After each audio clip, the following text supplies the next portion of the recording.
아이오와 딸의 중학교 생활.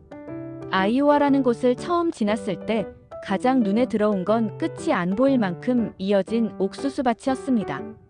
차를 타고 얼마나 달렸는지 모르겠는데 길 양옆으로 펼쳐진 옥수수밭이 마치 바다처럼 이어지더군요. 미국 전체 옥수수 생산량의 상당 부분이 이곳에서 나온다고 하니 옥수수의 주라는 별명이 괜히 붙은 게 아니라는 생각을 했습니다.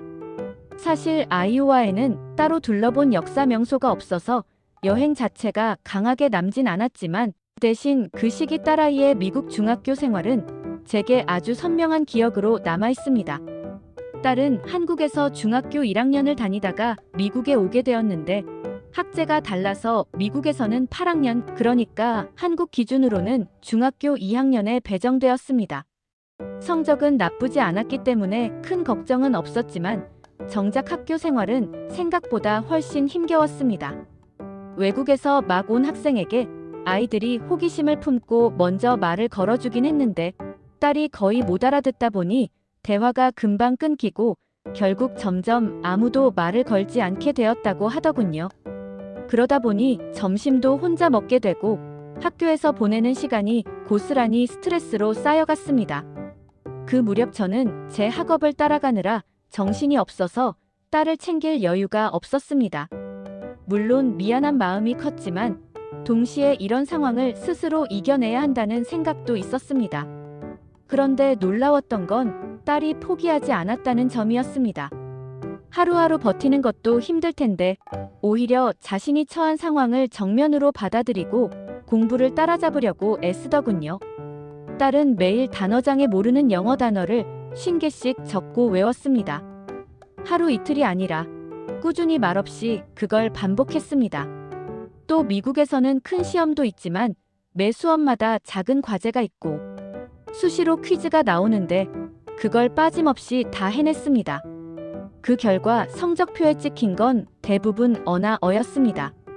저는 솔직히 딸이 원래 머리가 좋아서 그런 줄 알았는데 나중에서야 그게 아니라 정말 피나는 노력을 했다는 걸 알게 되었습니다.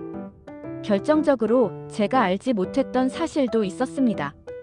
교회에서 법대를 다니는 청년과 얘기를 하다가 그 친구가 요즘 새벽까지 불 켜져 계시던데 대학원 공부 때문에 힘드시겠어요 라고 말하더군요.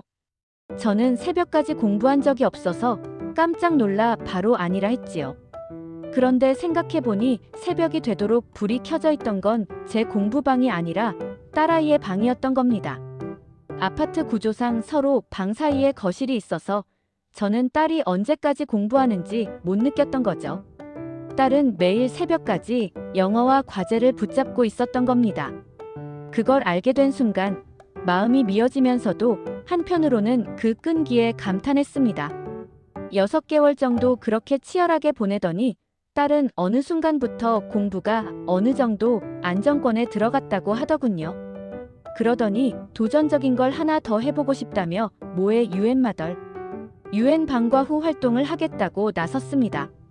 영어가 완벽하지 않아도 참여해볼 수 있다고 했지만 토론 활동이다 보니 솔직히 부모 입장에서는 걱정이 앞섰습니다. 그래도 딸이 하고 싶다고 해서 지켜봐 주었죠.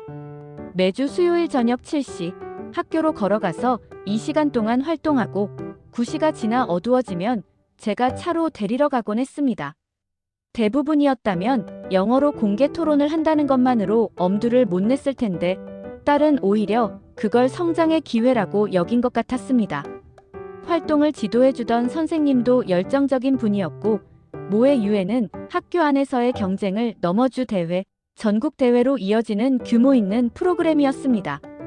시간이 지나면서 딸은 오랜만에 친구도 생기고 친구 집에서 함께 자는 슬립오버도 하고 또 친구들이 우리 집에 오기도 하고 웃는 소리가 집안에 가득 찼습니다. 그 모습을 볼 때마다 마음이 따뜻해졌죠. 그러던 어느 날 딸이 결국 학교 대표로 선발되었다는 소식을 들었습니다. 정말 신기한 순간이었습니다. 그런데 정작 대회 당일에는 힘든 일을 겪었습니다.